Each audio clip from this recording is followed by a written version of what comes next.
하나님 감사합니다. 감사합니다. 오늘 찬양대가 참 음도 잘 올라가고 상당히 잘했어요. 발성 연습도 좀 했어요. 상당히 잘했는데 감사해요. 우리 경훈이도 돕고 현우도 우리 청년들이 이렇게 또 예배 잘 해주셔서 감사합니다. 오늘 또 주일 예배를 드리는 은성아, 너는 참 대견하다. 엄지척 변함없이 주일 예배를 드리는 집사님은 참 훌륭하십니다. 이층도 훌륭하십니다. 이 모든 것이 주님의 은혜입니다. 아멘. 참 어려운 시대를 살아가는데 주의 은혜로 나도 여러분도 이웃도 강건하기를 축복합니다. 오늘 이 예레미야 33장을 제가 특별히 좀 보고 싶은 것은, 우리가 누가복음을 하다가 정말 이제 부활주일이 3주 정말 중요한 기도의 시간인데 싶어서 갑자기 예레미야 33장을 왔다가 다음 주에는 다시 누가복음으로 이렇게 가겠습니다. 오늘 제목 1절에 보니까 시대 뜰에 갇혀 있을 때, 감옥에 갇혀 있을 때 그 말입니다. 이 예레미야는 특별히 나이가 아주 어릴 때에 우리가 부름을 받았는데요. 예레미야 1장 1절을 한번 가볼까요? 가보면 예레미야의 이 배경에 대해서 우리가 좀 잘 알 수 있습니다. 예레미야 1장 1절, 베냐민 땅 아나돗의 제사장 중 hil기야의 아들 예레미야의 말이라. 이 말씀을, 이 1장 1절을 갖고 예레미야가 베냐민 지파냐 레위 지파냐 이렇게 질문을 하는 경우가 있어요. 근데 이 제사장들은 이스라엘 전체의 48개 성읍에서 흩어져 살거든요.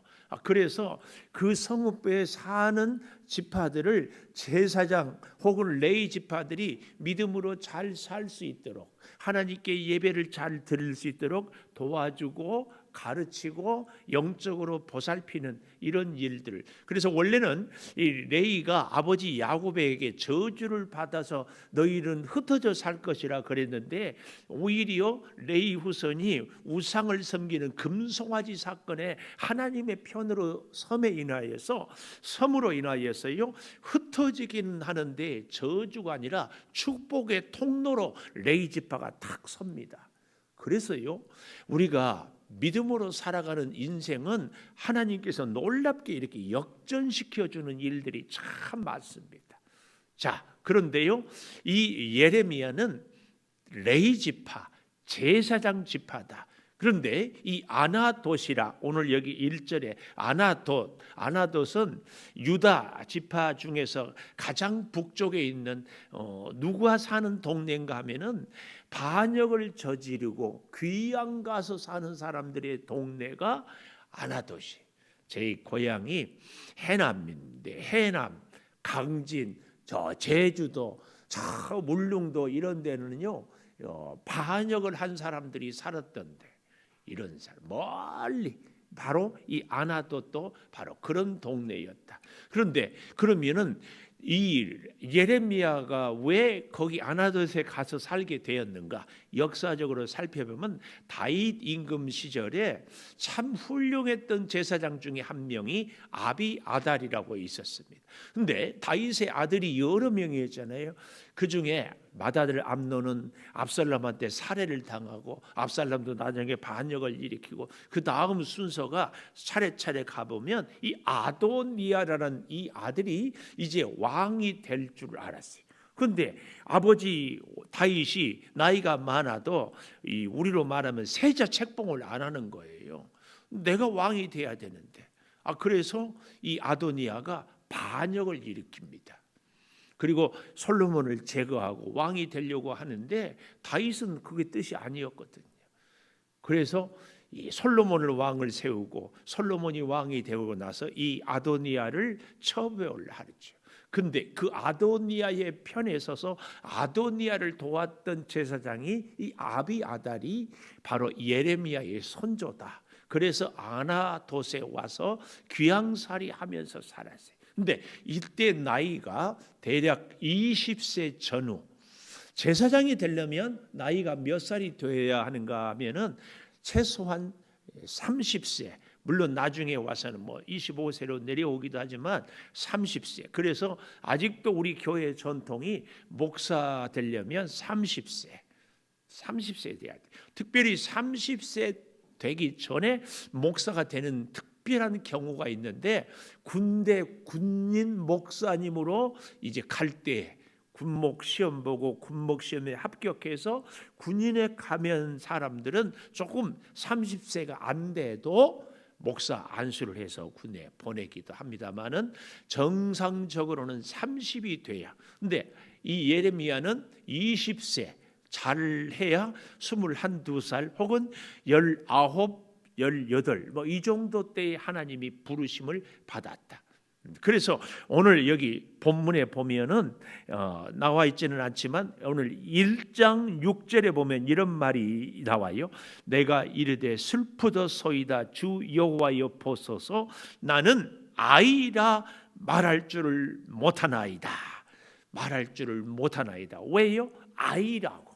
이 나를, 예레미야가 자신을 아이라고 표현하는 것은 아직 이제 겨우 20살, 그러니까 제사장의 자격도 없고 세상 물정도 알지 못하고 하나님의 말씀도 충분히 배우지 못하고 하나님의 사명을 감당할 만한 그릇이 되지 못한 사람이 예레미야 내 자신입니다.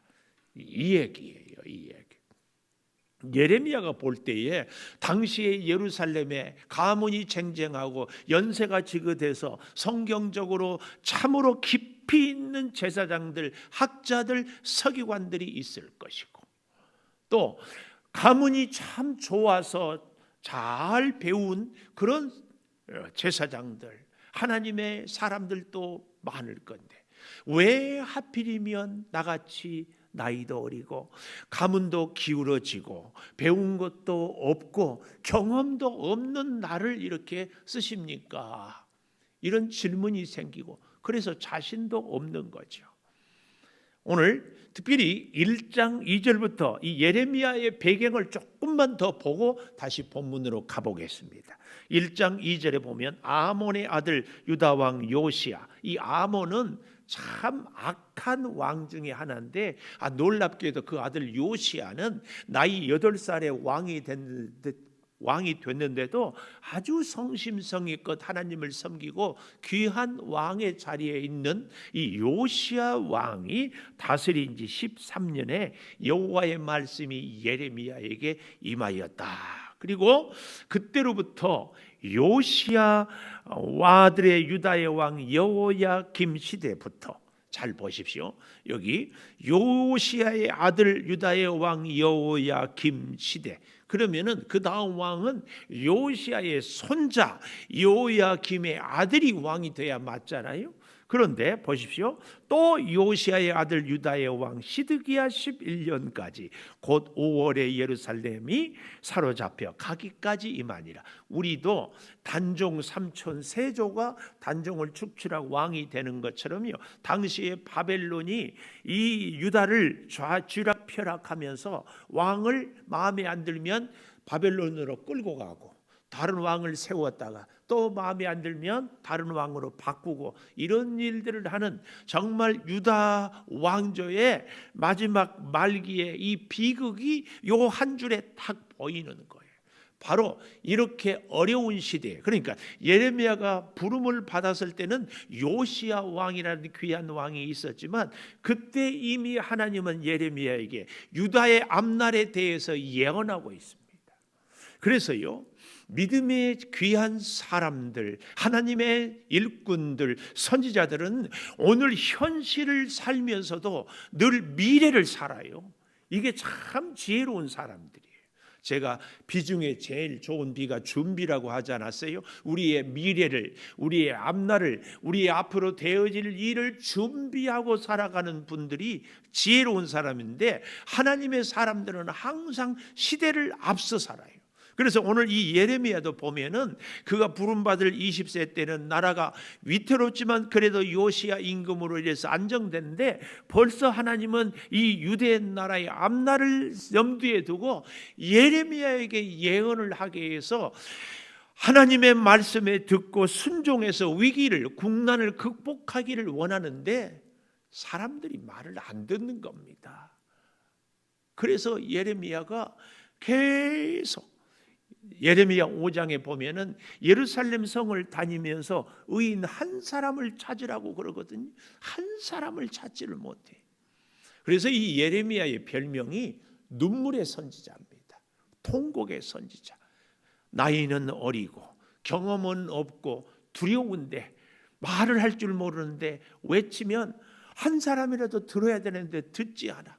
그래서 예레미야 20장 9절에 보면 내가 다시는 복음을 전하지 아니하리라, 말을 하지 아니하리라 결심을 하는 거예요. 왜요? 말을 듣지 않으니까. 그러면은 예레미야가 이런 고백을 해요. 내 속이 불붙는 것 같아서 답답하여 견딜 수 없나이다. 그래서 또 가서 복음을 전하는데 듣지 않으면 돌아와서 아이고 하나님 나 못하겠어요. 돌아섰다가 또 자고 일어나면 하나님이 또 그를 감동하고 가서 또 전하고. 이게 예레미야예요. 그러니까 속이 터지는 거죠. 그래서 계속 울며 다니는 거예요. 울며. 제가 하박국을 여러분과 함께 은혜를 나누면서 내 마음대로 내 하고 싶은 대로 사는 사람은 하나님의 사람이 아니다, 단적으로 얘기를 했어요. 왜요? 하나님의 사람은 하나님의 뜻대로 사는 사람이에요. 내 마음대로 안 되는 인생이 오히려 믿음의 삶을 사는 인생이다, 감히 그렇게 얘기를 해요. 여러분 잘 생각해 보십시오. 하다못해 이 무당들도요, 이렇게 보면은 지 마음대로 못 살아요. 여자가 무당 아니에요? 그런데 이렇게 뭐 얘기하는 보면 남자 목소리가 나오잖아요. 그 안에 남자 귀신이 들어가 있어. 이 무당들도 귀신에 사로잡히면 귀신이 시키는 대로 해요. 그래서 무당들의 고백, 우리로 말하면 간증, 한결 같은 게 뭐냐면은 이 짓 하기 싫대. 그런데 할 수 없이 하는 거예요. 근데요, 무당들의 인생이 진짜 비극은 뭔 줄 아세요? 절대 내 자식이, 특별히 엄마가 무당이거나 할머니가 무당이면 주로 딸들이 이렇게 무당 신내린다고 그러죠. 그거 제발 좀 안 했으면 좋겠대. 무당, 자식이 또 무당짓 하는 것은 제발 안 했으면 좋겠대. 얼마나 불쌍해요. 그런데 그 무당한테 교회 권사님들 중에 그 자식 결혼시키려고 날 받으러 간대. 그런 하여튼 제가 드리고자 하는 말씀은 무당들도 귀신한테 붙들리니까 지 마음대로 못 살아요. 우리가 성령 충만하고 성령의 감동으로 성령에 충만하고 성령에 사로잡힌 사람은 내 인생을 절대로 내 마음대로 사는 사람이 아니다. 이 사실을 꼭 기억하십시오. 예레미야는 지금 자기 마음대로 살지 않아요. 하나님의 사람, 하나님의 진정한 자녀는 하나님의 뜻대로 사는 겁니다. 사랑하는 여러분, 우리의 인생이 내 마음대로 안 되거든 오히려 하나님께 감사해야 됩니다. 하나님의 인도하심, 하나님의 붙잡으심, 하나님의 섭리, 하나님의 부르심 따라서 우리가 살아가는 줄 믿습니다. 그래서 여기 보십시오. 5절에 1장 5절, 내가 너를 모태에 짓기 전에 너를 알았고. 사실은 우리도 그렇습니다. 네가 배에서 나오기 전에 내가 너를 성별 거룩하게 구별하였고 너를 여러 나라의 선지자로 세웠노라 하시기로 내가 이르되 슬프도소이다. 여호와여 보소서, 나는 아이라 말할 줄을 알지 못합니다. 여호와께서 내게 이르시되 너는 아이라 말하지 말고 내가 너를 누구에게 보내든지 너는 가며 내가 네게 무엇을 명령하든지 너는 말할지니라. 너는 그들 때문에 두려워하지 말라. 내가 너와 함께하여 너를 구원하리라. 9절 마지막에 내 말을 내 입에 두었노라.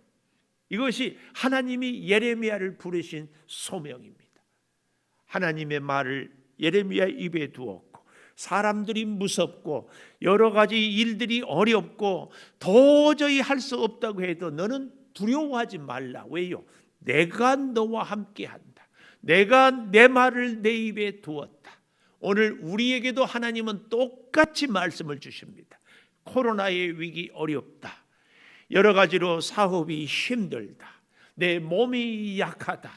원하는 것이 내 마음대로 안 된다. 그것 때문에 두려워하지 말아라. 왜? 하나님 여호와가 너와 함께한다. 여러분, 어떻게 들으실지 모르지만 우리 백신이 나와서 코로나 이제 예방약이 나오잖아요. 그래도요, 제가 쭉 뉴스를 보고 전문가들의 얘기를 들어보니까 코로나 이 바이러스가 이 지구상에서 없어지지는 않, 독감처럼 또 앞으로. 근데 우리가 다 언제가 우리 스스로 하나님이 주신 우리 몸에 이 항체, 코로나 바이러스를 이길 힘을 갖게 되면 그 코로나가 우리를 어쩌지 못하는 거예요. 그때까지 조금만 우리가 참으면 돼요. 마찬가지로 코로나도 우리를 어쩌지 못하고 우리의 일상의 어려운 고난도 우리를 어쩌지 못하고 우리를 힘들게 하는 모든 일들이 우리를 어쩌지 못하게 하는 그 비결은 어디에 있는가? 하나님이 나와 함께 할 때, 하나님이 나를 붙잡을 때, 그때는 언제예요? 내 마음대로 사는 것이 아니라 하나님의 뜻대로 살아갈 때, 하나님의 말씀대로. 오늘 예레미야는 그래서 그렇게, 자 1장 10절에 좀 더 보십시오. 예레미야에게 주신 두 가지 중요한 사명이 여기 10절에 나와 있습니다. 보라, 내가 오늘 너를 여러 나라와 여러 왕국 위에 세워 네가 그것들을 뽑고 파괴하며 파멸하고 넘어뜨리고, 이 심판이죠. 근데 심판만 얘기하는 것이 아니고 그 다음 건설하고 심게 하였느니라. 예레미야에게 주신 사명은 바로, 예레미야에게 주신 하나님의 말씀은 이겁니다. 심판과 회복. 심판과 회복. 하나님이 예레미야에게 이 사명을 주셨어요. 근데 하나님이 주신 사명 따라 심판을 얘기하니까 사람들이 좋아할 리가 없어요. 자, 우리가 예레미야 1장을 보았기 때문에 중간에 모든 분야를 이제 건너뛰고 32장으로 와 보십시오. 예레미야 32장에 와 보면은 하나님께서 오늘 우리에게 주시는 놀라운 교훈을 또 이렇게 주시는데요. 유다 왕 시드기야 11년까지, 아까 예레미야 1장 1절에 보면 11년 말까지 예루살렘 사로잡혀 가기까지 임했다 그랬잖아요. 그런데 오늘 32장 1절에 보니까 유다의 시드기야 왕 열째 해, 이제 멸망이 1년밖에 남지 않은 유다 왕의 말기, 유다 왕조가 망해가는 그때 느부갓네살의 18째 해 여호와의 말씀이 예레미야에게 임하니라. 사실은 예레미야에게 말씀이 계속해서 임해서 선포하고 전하고 했는데도 임하니라. 그때의 바벨론 군대는 예루살렘을 에워싸고 선지자 예레미야는 유다의 왕의 궁중에 있는 시대 뜰에 갇혔다. 왜 갇혔는가? 좋은 얘기를 하지 않거든요.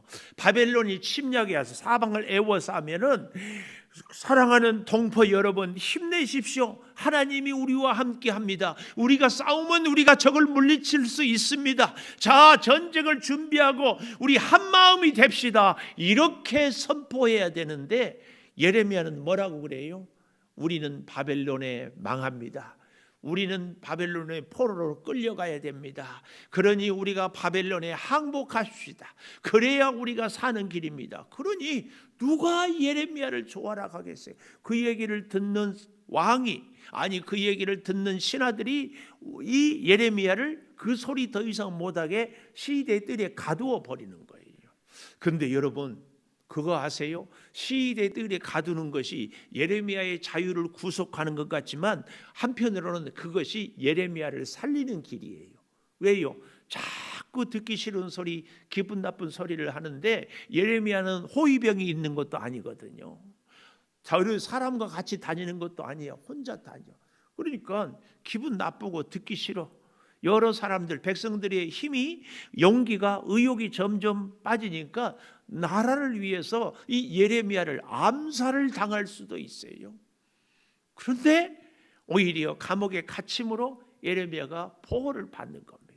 이게 하나님의 진리요, 이것이 하나님의 역설입니다. 여러분, 우리도 사실은요, 저는 그런 생각을 참 많이 합니다. 코로나가 우리를 참 힘들게 하지만 이 코로나 때문에 우리가 기도하고, 코로나 때문에 하나님의 뜻을 구하고, 코로나 때문에 하나님 앞에서 겸손하다면 이 코로나는 우리에게 축복의 기회다. 문제는 이 코로나 때에 절망하고 좌절하고 하나님께 나오는 것, 하나님께 기도하고 예배하는 것이 오히려 코로나 핑계대고 소홀히 하고 적당히 하면은 진짜 코로나는 위기입니다. 근데 이 코로나를 통하여서 정말 우리 민족이, 우리 한국 교회가 하나님 앞에 겸손히 엎드려 기도한다면 하나님의 은혜의 회복, 재기할 수 있는 찬스, 이것입니다. 우리는 이 예레미야의 말씀 앞에서 유다 사람들이 귀를 막고 눈을 감고 시대들이 가둬버린 이런 게 아니라 예레미야의 말에 귀를 그들이 기울였다면 하는. 자, 보십시오. 이 32장 3절 이하에 보면 그가 예언하기를 여호와의 말씀에 보라, 내가 이 성을 바벨론 왕의 손에 넘기리니 그가 차지하고 유다 왕 시드기야는 갈대아인의 손에 벗어나지 못하고 반드시 바벨론 왕의 손에 넘겨진 바 되리니 입을 대하여 말하고 눈이 서로 볼 것이고 그가 시드기야를 바벨론으로 끌어가리니 시드기야는 내가 돌볼 때까지 거기 있으리라. 이렇게 예언을 하는 거예요. 그리고 보십시오. 너희가 갈대아인과 싸울지라도 승리하지 못하리라. 이러니 백성들의 용기와 힘을 다 빼는 얘기만 하니까 이 예레미야가 갇힐 수밖에 없지요. 여러분, 아무리 어린 애라도요, 기분 나쁜 소리 하면 우리가 안 좋잖아요. 그런데 하나님의 선지자인 예레미야가 이 유다 땅은 망한다, 포로로 끌려간다, 이러니 어떻게 견딜 수 있겠습니까? 그러면서도요, 참 말이 안 되는 일을 지금 하나님이 예레미야에게 시키는 거예요. 32장 6절에 예레미야가 이르되 여호와의 말씀이 내게 임하였느니라. 보라, 내 숙부 살롬의 아들 하나멜이 내게 와서 말하기를 너는 아나돗에 있는데 밭을 사라. 이 기업을 물을 권리가 내게 있느니라 하리라 하시더니 여호와의 말씀같이 숙부의 아들 하나멜이 시대 때에 나에게 와서 밭을 사라고 그러니까 그것을 삽니다. 왜요? 이것이 하나님의 말씀인 줄 알았다. 8절에 하나님의 말씀. 그래서 은 17세겔을 달아주고 삽니다. 여러분, 전쟁이 터지면은 있는 밭도 팔아가지고 현금화를 해야 되고 은으로 금으로 바꾸어야 식량이라도 사고 어디 가서 피난도 하잖아요. 그런데 하나님은 예레미야에게 이 유다는 망한다, 예루살렘은 망한다, 그리고 바벨론에 끌려간다, 그러면서 너는 밭을 사라. 이게 말이 됩니까? 근데 예레미야에게 하나님이 그렇게 명령하니까 예레미야가 실제로 밭을 사요. 이것이 바로 뭘 얘기합니까? 예레미야의 사명, 심판과 회복. 반드시 바벨론 포로는 끝나고 돌아올 때가 있으니까 그때를 대비해서 너는 밭을 사라. 이것이 내가 너를, 유다를, 예루살렘을 회복시키겠다는 분명한 약속이다. 오늘 우리에게도 어쩌면 하나님은 반드시 코로나는 끝날 때가 온다. 여기 우리 창조교회 성도된 우리가 아멘을 안 해도 코로나 끝은 온다. 이 설교를 한데 졸고 있어도 코로나 끝은 온다. 예배 안 하고 있어도 코로나 끝은 온다. 근데 중요한 것은 그 코로나 끝을 지금 내가 준비를 하는 거예요.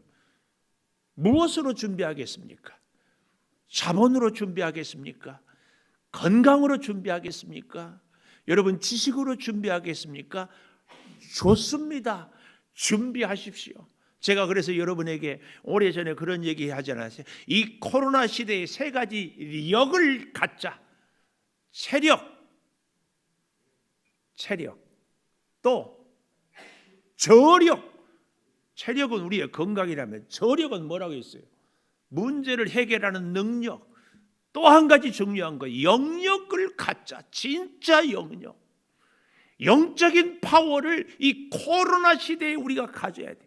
그래서 이 위기 때 진짜 하나님께 기도하고 진짜 하나님을 만나고 진짜 하나님의 역사를 보고 하나님의 음성을 듣는 이 훈련을 이 코로나 시대에 해야 돼요. 근데 세상에 사람들이 예배하지 말아라.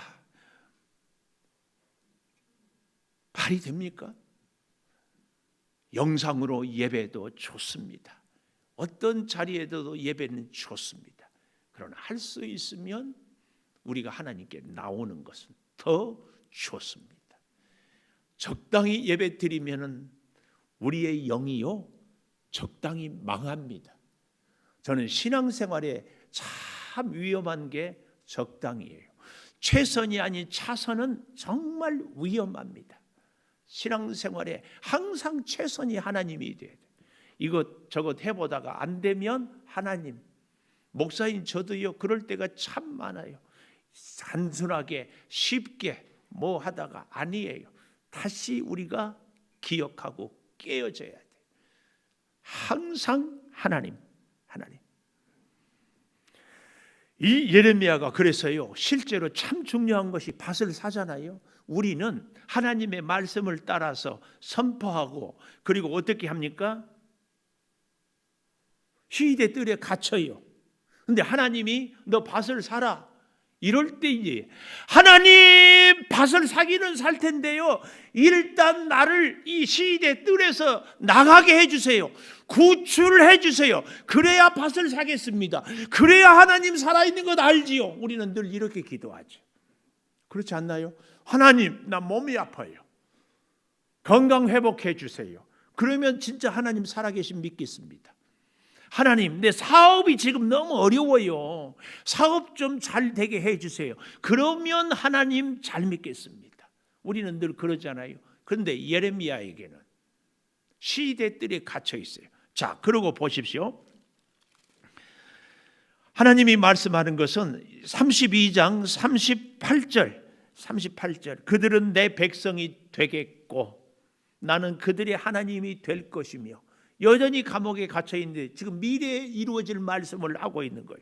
내가 그들에게 한 마음 한 길을 주어 자기들과 자기 후손의 복을 위하여 항상 나를 경외하게 하고 항상 후손을 실제로 이 예레미야는 성경의 역사 보면은 엉뚱하게도 친애굽파에 의하여서 애굽에 끌려가서 거기서 죽습니다. 미래를 자기가 사놓은 밭을 농사는 못하지만 누가 하겠어요? 예레미야의 후손들이. 이게 중요합니다. 오늘 우리의 기도, 오늘 우리의 하나님을 향한 순종과 이 축복은 내 당대에도 물론 있겠지만 우리의 자녀들에게. 그래서요 여기 보십시오. 40절 내가 그들에게 복을 주기 위하여 그들을 떠나지 아니하리라 하는 영원한 언약을 그들에게 세우고 나를 경외함을 그들의 마음에 두어 나를 떠나지 않게 하고 내가 기쁨으로 그들에게 복을 주되 분명히 나의 마음과 정성을 다하여 그들을 이 땅에 심으리라. 여호와께서 이와 같이 말씀하시니라. 내가 이 백성에게 이 큰 재앙을 내린 것 같이 허락한 모든 복을 내리리라. 이 말씀을 언제 주셨어요? 예레미야가 밭을 사고 난 이후에. 중요한 겁니다. 하나님의 음성을 들었습니까? 하나님께 기도했습니까? 하나님의 말씀대로 살아가는 우리들의 삶이 꼭 필요합니다.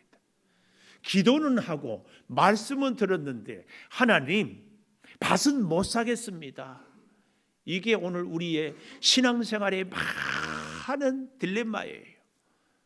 딜레마. 기도는 열심히 한다니까요. 그런데 하나님의 응답의 말씀의 순종의 삶이 우리를 늘 부딪히는 거예요. 자, 보십시오. 바로 그런 배경 가운데 오늘 여기 33장 1절 예레미야가 아직도 시대 뜰에 갇혀 있을 때에 거듭 말씀드리잖아요. 아직도 시위대 뜰에 갇혀 있다니까요. 어쩌면 오늘 우리도 아직도 코로나의 이 감옥에 갇혀 있는 그때에 하나님이 코로나를 종식시켜주고, 하나님이 우리의 사업을 확장시켜주고, 하나님이 우리에게 자금을 주고, 하나님이 우리에게 건강을 회복시켜주고 말씀하는 것이 아니라 아직도 시위대 뜰에 갇혀 있는 그때에 지금 말씀을 하는 거예요.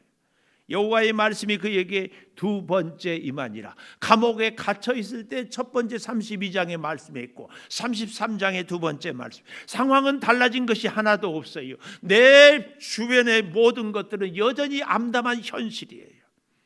그런데도 하나님은 이렇게 말씀해요. 오늘 본문 2절, 이를 행하시는 여호와, 그것을 만들며 성취하시는 여호와, 그의 이름을 여호와라는 이가 이와 같이 이르시도다. 이 2절 한 절에만 여호와란 말이 3번이나 반복이 돼요. 바로 1절에도 여호와의 말씀이, 이 짧은 구절에 여호와,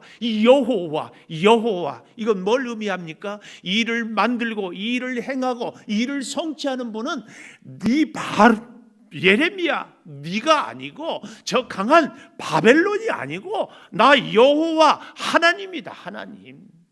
하나님이다.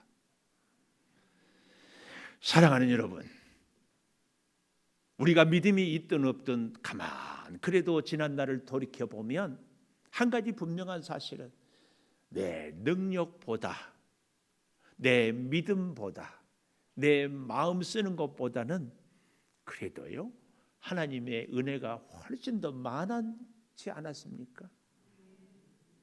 가만 생각해 보면 제가 저를 봐도요, 저의 이 부끄러운 모난 기질, 이 성품, 하나님의 말씀대로 순종하지 못하고,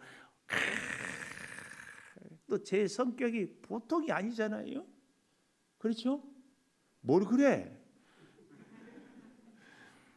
그럼에도 불구하고 하나님이 봐주고, 하나님이 도와주고, 하나님이 인도해주고, 하나님이 참아주고, 정말 돌이켜보면 한 가지 분명한 사실은, 그래서요 진짜 그때는 몰랐지만 지나고 보면 하나님이 살아계셨고, 하나님이 나를 사랑했고, 하나님이 나를 참아주셨고, 하나님이 나와 함께 하셨구나, 이걸 깨달았는 거예요. 그렇다면 우리의 앞으로의 남은 생애도 하나님이 이끄실 줄을 믿습니다. 하나님 아니면 살 수 없는 줄을 믿습니다. 여러분, 힘들고 어려울 때일수록 우리는 더 기도해야 됩니다. 더 기도해야 돼요. 제가 오늘 본문 예레미야 33장을 특별히 갑자기 붙드는 것은, 이제 부활절까지 한 3주 남았는데 우리 교회 내가 깜짝 놀랐어요. 전에는 사순절 기도합시다 그러면 좀 오고 하던데, 이제는 하도 기도합시다 말을 많이 들어가지고 그냥 오른쪽 귀로 듣고 왼쪽 귀로 흘러. 아니, 애들을 학교 보낸다고 밥한다고 옛날에는 못 나온다고 그러지만 애가 가지도 않고, 어떤 집들은요 남편이 훨씬 일하러 일찍 가서 늦게 자. 아니, 그러고도 기도를 안 나와? 도대체 새벽 기도를 못할 이유가 하나도 없어. 기도. 물론 가정에서 깨어서 영상 앞에서 기도한 줄 믿습니다. 그런 줄 믿어요. 그런데 더 좋은 것은 나와. 예수 앞에 나오면 다 오는 거예요. 일을 만들며 일을 행하며 일을 성취하는 여호와. 이 말은요, 만들며 행하며 성취하며, 이 여호와는요 본문에 보니까 주석을 살펴보니까 이런 의미가 있어요. 손으로 흙을 해가지고 사람을 만드는 그 창조의 하나님에 대한 의미가 있어요. 이야, 내가 깜짝 놀랐어요. 창조의 하나님은 어떤 하나님이에요? 무에서 유를 창조하신 하나님, 생명 없는 흙덩어리로 생명 있는 사람을 만드시는 하나님. 그 하나님이 오늘 예레미야에게 말씀하시는 것처럼 우리에게도 말씀해. 우리의 인생에 아무것도 없어도 하나님이 필요하면 필요한 것들을 주십니다. 우리가 아무것도 할 수 없어도 하나님은 능히 하실 수 있습니다. 우리가 아무것도 가진 것 없어서 하나님은 다 채워주실 수 있습니다. 그 하나님이 지금 말씀하시는 거예요. 그 하나님이 뭐라고 말씀해요? 오늘 이 얘기 하고 싶어서 3절 너는 내게 부르짖으라. 부르짖으라. 이 부르짖으라 이 말은요 히브리어로 카라 부르짖으라 이 말은요 이런 얘기입니다. 하나님께 간절히 목 놓아 외쳐라. 크게 외쳐라. 부르짖으라 이 말은 하나님은 우리가 할 수 있는 모든 방법을 다 동원해서 하나님께 찾으라 그 말이에요. 그때 하나님은 우리를 자녀처럼 돌보고 양육하고 보호하고. 여기 참 재밌는 말이요. 이런 말씀이 있어요. 그의 이름을 여호와라 하느니 이 말은 하나님은 나는 여호와다. 출애굽기 3장 14절에 스스로 있는 자다. 이 말은요. 우리 참 나쁜 예를 들어서 미안하지만 이 국회의원들이나 뭐 권력 있는 사람들이 갑자기 경찰한테 뭐 음주 단속이나 걸리고 그러고 무슨 어디 뭐 안 좋은 일에 있어 누가 저 단속하면은 내가 누군지 알아? 뭐 그런 사람들이 있잖아요. 사실은 그건 부정적인 의미고 긍정적인 의미에서 하나님 그 이름을 여호와라 하느니라 이 말씀은 나는 하나님이다. 그 하나님은 어떤 분이냐? 이 일을 만드시고 이 일을 행하시고 이 일을 성취하시는 무에서 유를 창조하는 하나님이다. 그러니 너희들의 어떤 문제도 나한테 맡겨라. 근데 맡길 때 어떻게 맡기냐? 부르짖으라. 부르짖어. 목소리 높여서 어떤 방해가 장애가 사람들이 뭐라고 하든지 낙심하거나 중단하거나 포기하지 말고 부르짖어라. 제가 이 부르짖으라 말씀을 준비하는데 버뜩 제가 어릴 때 시절이 생각이 나요.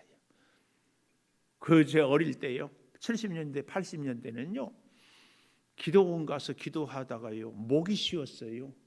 제가 하나님이 저에게 주신 큰 축복 중에 하나가 음성이 좋아요. 제 음성이 좋다고요. 음성이 이쪽에서는 뭐 박자도 잘 못 맞추면서 뭐 그러는데 그런 음성이 아니고 제가 지금 말하는 음성은 아무리 소리 지르고 막 기도해도 자고 나면 그 다음날은 말짱해. 이렇게 좋은 음성을 주시. 근데 이 음성이 쉬도록 기도했어요. 밤새. 그랬더니 어떤 목사님이 저를 안수하면서 큰 종 되겠대. 그래서 저는 큰 교회 될 줄 알았어요. 근데 요즘에 와서 깨닫는 거고요. 그 목사님이 내 목소리가 하도 크니까 큰 종 되겠다고 그랬겠구나. 이렇게 내가 재해석을 해요.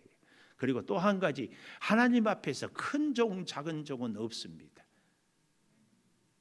하나님 앞에서는 다 귀해요. 여러분도 마찬가지예요. 다 귀해.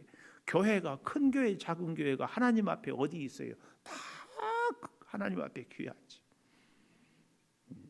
근데 제가 드리고 싶은 말씀, 이 시대에는 기도하다가 목이 쉰 경험이 있습니까? 내가 가만 생각해 보니까 저도요 까마득한 옛날이 오히려 목사 한 수 받고 나선 이후에는 기도하다가 목이 쉰 적이 별로 기억이 없는 것 같아.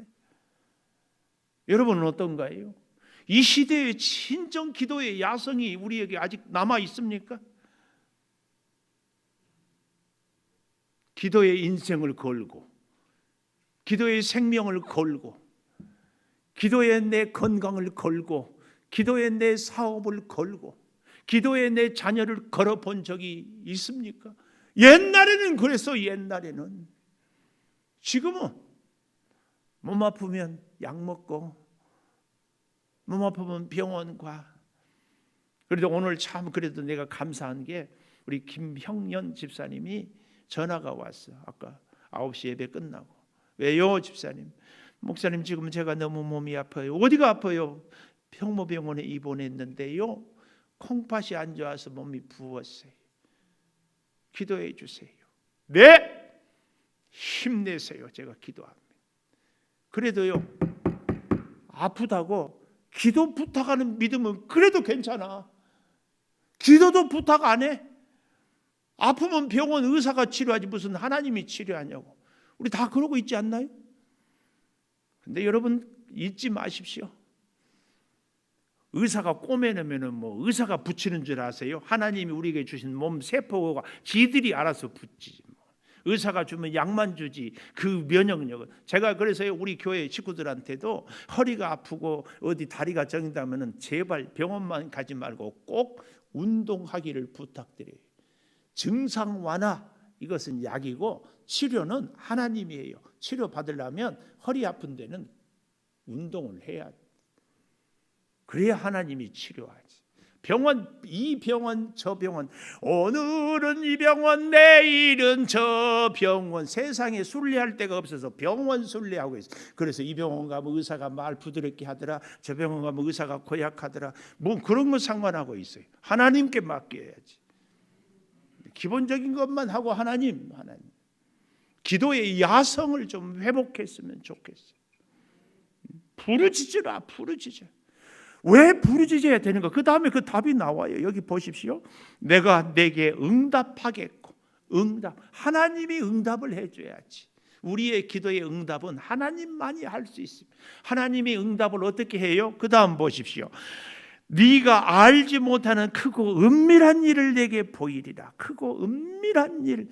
이 크고 은밀한 일은 원문에 보니까 사람으로서는 가까이 할 수 없고 사람으로서는 알 수 없는 일을 크고 은밀한 일이래요. 그러니까 사람으로는 도저히 상상하고 생각할 수 없는 일. 욥이 온몸이 만신창이, 자녀들이 한순간 다 죽고 모든 재산이 다 날아가고 아내도 저주하고 떠나가고 친구들도 와서 이놈아 너 회개해라, 이런 기가 막힌 상황에서 끝까지 기도하지. 히스기야가 아수리의 18만 5천 명을 하루 저녁에 물리치고 이제는 살만하다 그랬는데 하나님의 음성이 너는 더 살지 못하고 죽는다. 그러니 내 집에 유언해라. 그럴 때 얼굴을 벽으로 향하고 기도하면서 하나님께서는 내 눈물을, 하나님은 내 기도를 보지 않으셨습니까? 그렇게 기도를 드렸더니 이사야가 성중에 지나고 다시 돌아가서 죽지 않고 산다고 해라. 특별히 한나, 우리가 잘 알잖아요. 사무엘의 어머니 한나가 기도할 때에 얼마나 그가 기도하고 서럽게 기도하고 기도했는지 나중에는 기도의 음성이 바깥으로 나오지 않냐고 입만 들썩거렸어. 그랬더니 당시에 제사장 엘리가 앉아있다가 여자여 술 취하지 마라 이럴 정도로 그렇게 처절하게 기도해. 그런데요, 기도의 놀라운 응답은 언제부터인가? 그때 하나님께 한나가 그렇게 기도하다가 한나의 마음이 하나님의 마음과 통한 거예요. 계속 하나님, 내가 아들이 없어서 이렇게 서러움 당합니다. 사람들은 손가락질을 하고 나는 우리 가문의 대를 잇지 못하는 죄인이고 견딜 수 없습니다. 그러니까 하나님이 한나에게 그 마음을 주시는 거예요. 너는 아들이 없어서 그렇게 서럽고 괴롭고 아프냐? 나도 이 시대에, 이 세상에 내 말을 전할 한 사람이 없다. 왜냐하면 그 시대가 사사시대거든요. 영적인 암흑기거든요. 이 하나님의 마음을 아는 한나가 하나님 그렇습니까? 하나님이 만약에 제게 아들을 주시면 제가 그 아들을 하나님의 말씀을 전하는 하나님의 아들로 선지자로 드리겠습니다. 그래서 사무엘을 바쳐요. 여러분, 우리의 기도는 우리의 마음이 하나님과 통할 때 이루어지는 줄을 믿습니다. 코로나 끝나면 뭐 하실래요? 건강 회복하면 어떻게 살래요? 사업 번성하면 뭐 할 거예요? 뭐 할 거냐고. 맨날 어렵다고 힘들다고 이 핑계 저 핑계 대면서 하나님 앞에 온전히 서본 적이 없는 우리들의 모습. 코로나 없을 때는 어땠어요? 내가 건강할 때는 어땠어요? 하나님의 마음을 우리가 아는 것이 그렇게 중요합니다. 하나님의 마음.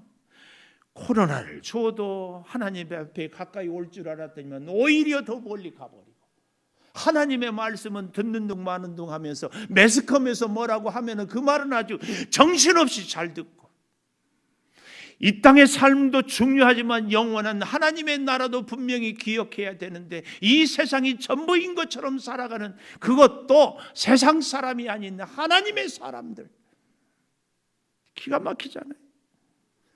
갇혀 있을 때. 여러분, 그 하나님이 뭐라고 얘기합니까? 33장 5절에 보십시오. 5절, 싸우려 하였으나 내가 나의 노여움과 분함으로 그들을 죽이고 그들의 시체로 이 성을 채우게 하였나니 이는 그들의 모든 악행으로 말미암아 나의 얼굴을 가리어 이 성을 돌아보지 아니하였다. 이스라엘 백성에 대한 하나님의 심판입니다.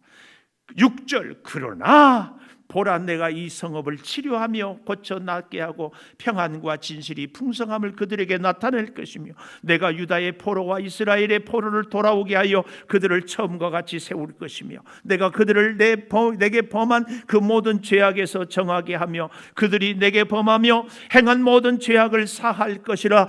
이 성읍이 세계 열방 앞에서 나의 기쁜 이름이 될 것이며 찬송과 영광이 될 것이요 그들은 내가 이 백성에게 베푼 모든 복을 들을 것이요 내가 이 성읍에 베푼 모든 복과 모든 평안으로 말미암아 두려워하며 떨리라. 역사적으로 보면 70년 이후에 바벨론 포로에서 돌아온 이후에 오늘 우리의 삶의 시대들에 갇혀 있습니까? 시대들에 갇혀 있는 이 순간 말씀에 순종하고 하나님 붙잡고 부르짖으며 사는 그 믿음이 우리의 미래의 기쁜 축복이 약속되는 줄을 믿습니다. 이제 우리 함께 찬송가 우리 미안합니다. 삼남선교회 봉헌 찬양하면서 준비한 예물을 드리도록 하겠습니다.